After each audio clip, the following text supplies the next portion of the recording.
Le chauve le plus connu du manga TikTok Game a répondu à une de mes vidéos. Alors en gros, lui il a adoré l'épisode de One Piece, moi j'ai pas aimé, mais on va voir ce qu'il a à nous dire, on va voir. L'animation est folle. Non. Je vais passer au-delà du passing, ce qui est assez similaire. Le passing en gros c'est le rythme.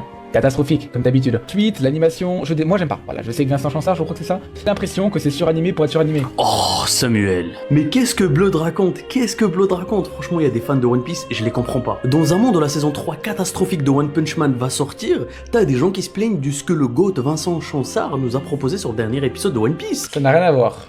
Oui, One Punch Man va avoir une saison 3 catastrophique, tant pis pour lui, j'ai envie de vous dire, alors que j'avais adoré la saison 1, mais ça n'a rien à voir.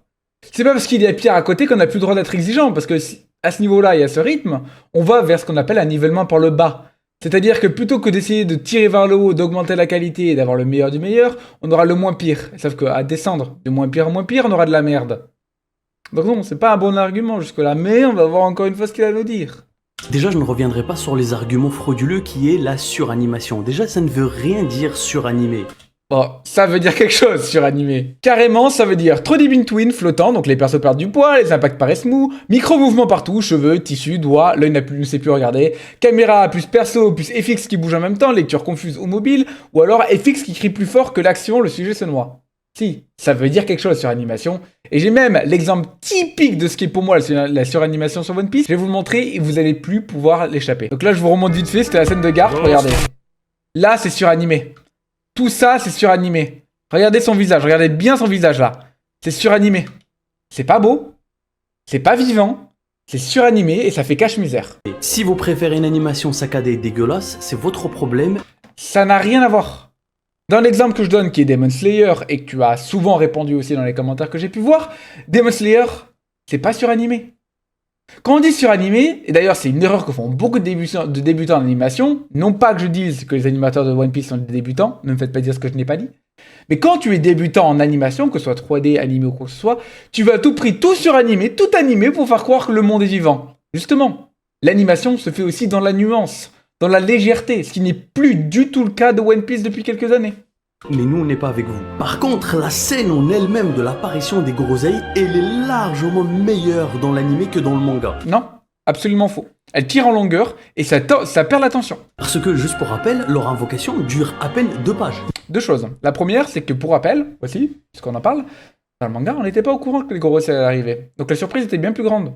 Dans l'animé, la plupart des gens le savaient. Bon, évidemment, il y a des gens qui ne savaient pas, mais de ce que je comprends, après, j'ai pas vu, mais de ce que je comprends, dans les previews de l'épisode prochain, vous savez, dans l'épisode d'avant, c'était un peu teasé.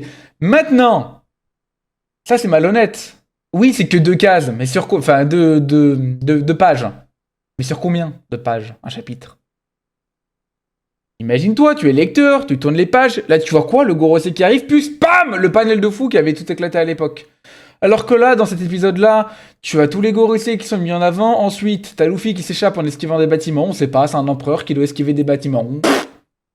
C'est un empereur, hein! C'est plus Luffy is Blue, là, c'est un empereur! Ne me dites pas qu'il y a de la tension parce qu'il n'y en a pas. Donc tous ces moments où on voit Luffy sautiller entre les Gorosei, esquiver les débris, marcher sur des débris, tout ça... Les gars, c'est un empereur, marcher sur les débris, c'est pas un danger.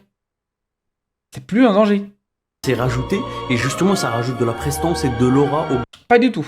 Gorosei. Mais on peut dire que là c'est une question de point de vue, mais pas du tout. C'est juste une dinguerie. L'animation est fluide, l'animation est visible, et en plus on se permet de rajouter des plans de caméra cinématographique. Non, je suis désolé, ça n'ajoute pas de la tension. Ici, il n'y en a aucune. Qu'est-ce que vous voulez de plus? Franchement, un conseil pour certains fans, restez sur le manga, c'est mieux pour vous. En attendant, le mec qui doit rester sur le manga vient te débunk toute ta vidéo. L'animation et la suranimation, ça existe. Les panels étaient beaucoup mieux, qu'on le veuille ou non, dans le manga. Ensuite, parce que tu utilises souvent Demon Slayer en commentaire, je t'ai expliqué que c'était 2 choses différentes. Peut-être que certains fans d'animé devraient, justement, eux, aller voir le manga.